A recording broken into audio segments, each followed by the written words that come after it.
All right, my dear brothers and sisters, let's just get into this. I want to bring this out in the open, and I want to really have an important discussion with you, probably more of a monologue, but I hope it will start a discussion in many of your minds and hearts and amongst one another.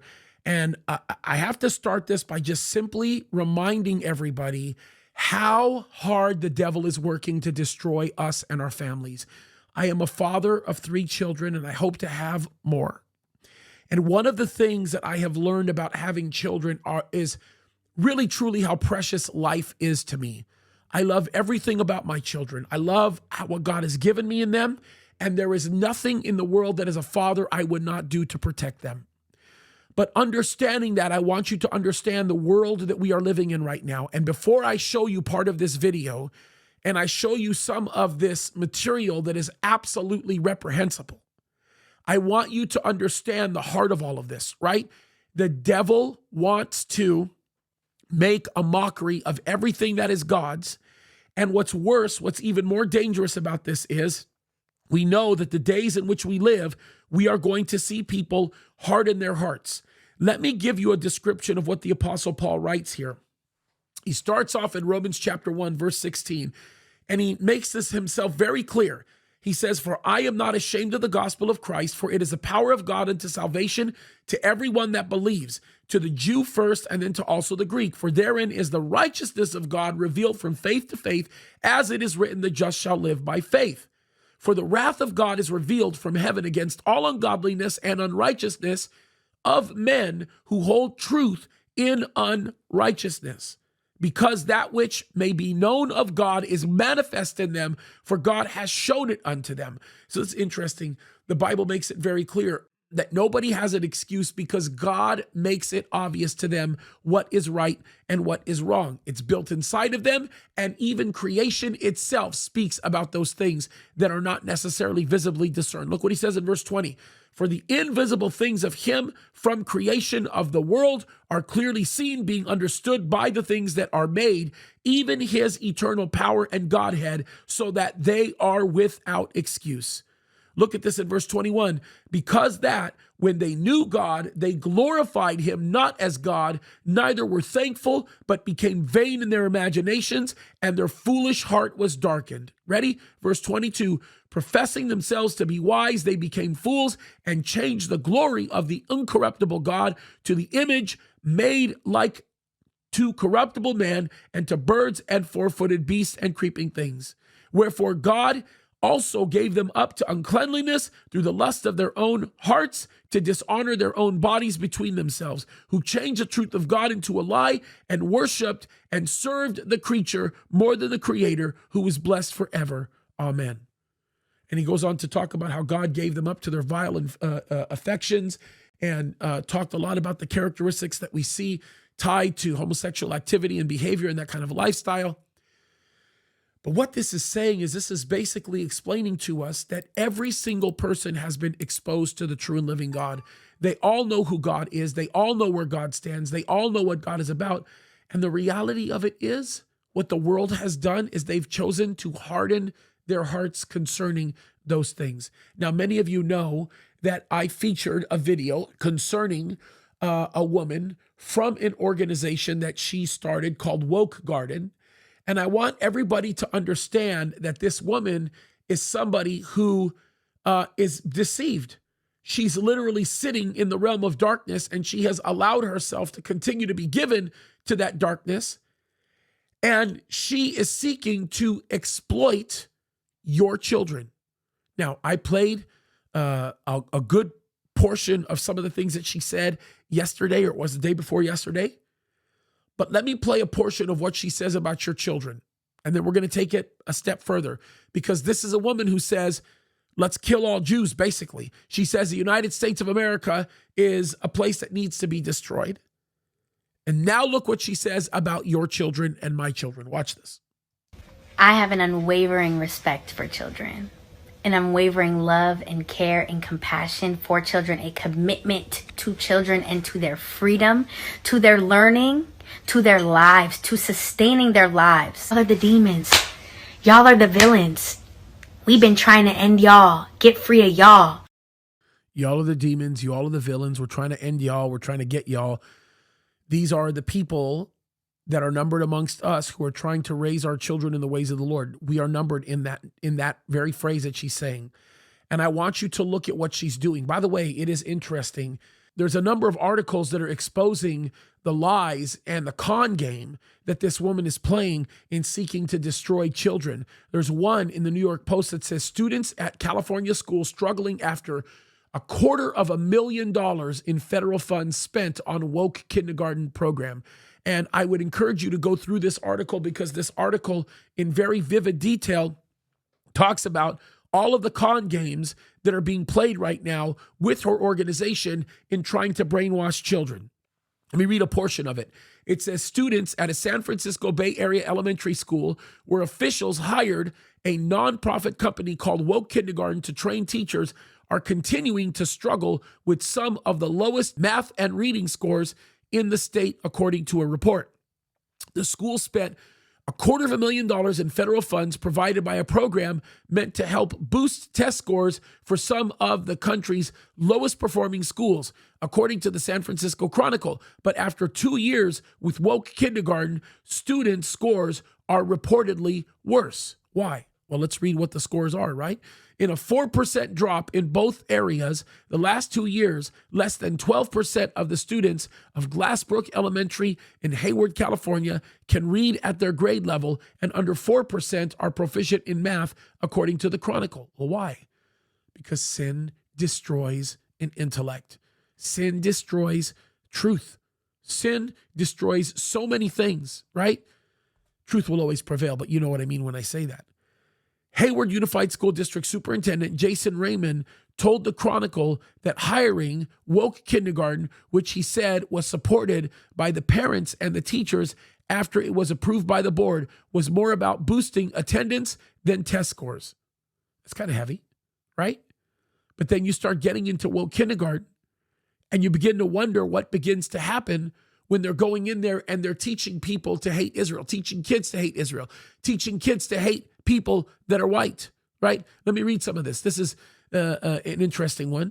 The organization also has woke words of the day like ceasefire, abolish, and woke wonderings about challenging the legitimacy of the Supreme Court and abolishing the police, money, and the military. Yes, that's what they're teaching these kids. For $250,000 of your tax dollars, that's what your kids are being taught, right? Another wondering asked, if the United States defunded the Israel military, how could this money be used to rebuild Palestine? That's the type of things that they're teaching them. Our reading scores are low, a Glassbrook teacher who asked to remain anonymous told the Chronicle. The funds could have gotten us a reading interventionist. That's a sad statement, right? The teacher added, woke kindergarten training, it slowly became very apparent if you were a dissenting voice that they did not want to hear. Matter of fact, there were teachers that actually got blackballed from this. Let me read on. Tiger Craven Neely, another teacher at the school, told the Chronicle that woke kindergarten trainers told him he should focus on disrupting whiteness in the classroom. So he asked, what does that mean? I just want to know, what does that mean for a third grade classroom?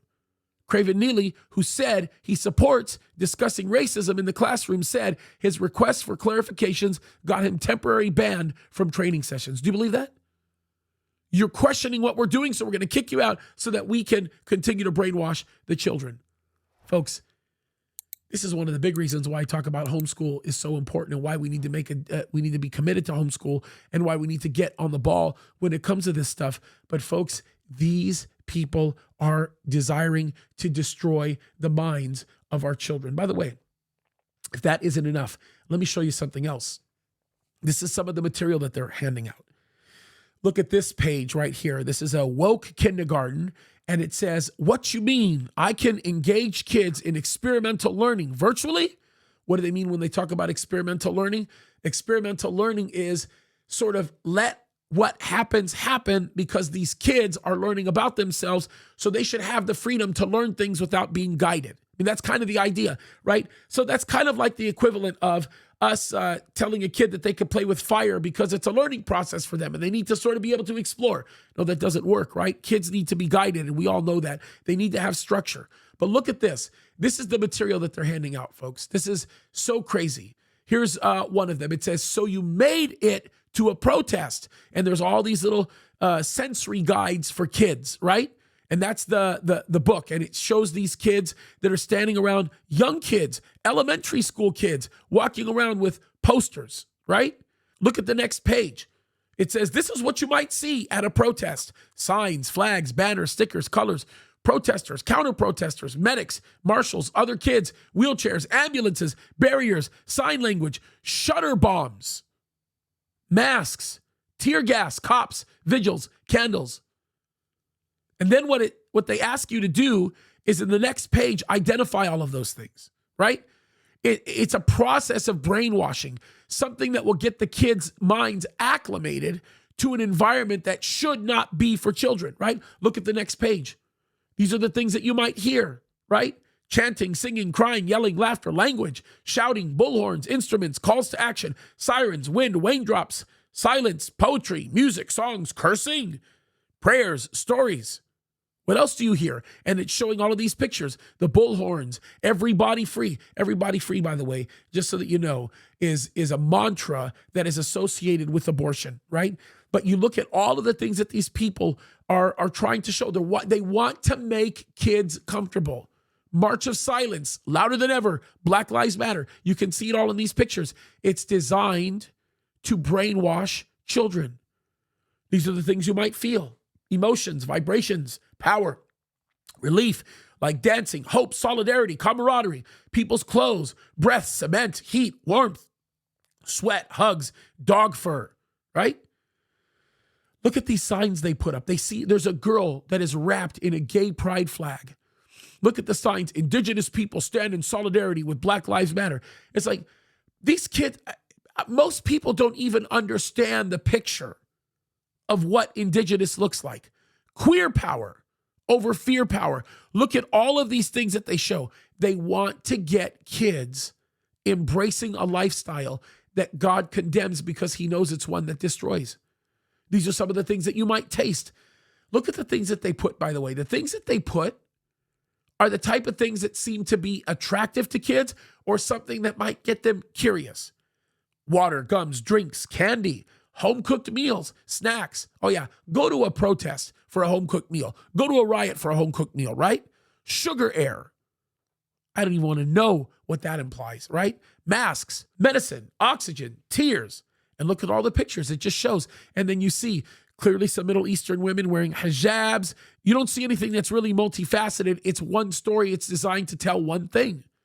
Look at what they say. These are things that you might smell. You might smell coffee, smoke, candles, ice cream, air, leaves, rain, food, fragrance, sanitizers, babies, diapers, sweat, flowers, asphalt, grass, fire, fumes, oil, dirt, trees.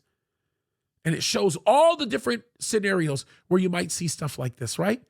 So what you can do, look what it says. These are the things that you can do. Wear a head covering, wear sunglasses, cover your ears, hold a trusted adult's hands, wear headphones, make friends, stay close to trusted adults, pass out masks, call and respond, move or be still, sing, chant, and dance, hold a sign, speak your truth, share this sign. It's crazy. And then you can see it. You look at all of the things that, well, kindergarten, they call themselves an abolitionist early childhood ecosystem. Do you understand the insanity of that type of representation, right? Visionary creative portal supporting little comrades. Folks, little comrades. We're making little communists and the adults that care for them in the pursuit of liberty education. Folks, this is dark, but remember, they are coming after your children. They are coming after my children. They are coming after our children. We need to wake up. And by the way, if for whatever reason you might not believe me still, how about I just play a little tune from the San Francisco Choir, many years ago. As we celebrate Pride and the progress we've made over these past years, there's still work to be done. So to those of you out there who are still working against equal rights, we have a message for you. You think we're sinful? You fight against our rights. You say we all lead lives you can't respect. But you're just frightened. You think that we'll corrupt your kids if our agenda goes unchecked. Funny, just this once, you're correct. We'll convert your children. Happens bit by bit, quietly and subtly, and you will barely notice it. You can keep him from disco, warn about San Francisco, make him wear pleated pants, we don't care. We'll convert your children. We'll make them tolerant and fair. Need I say more? Keep your eyes open. Be vigilant. Be sober. Our adversary, the devil, wants to destroy us. He is like a roaring lion, seeking whom he may devour. We need to open our eyes, folks, and we need to fight the good fight, and we need to stand as God has called us to, because the lives of our children depend upon it. God bless you.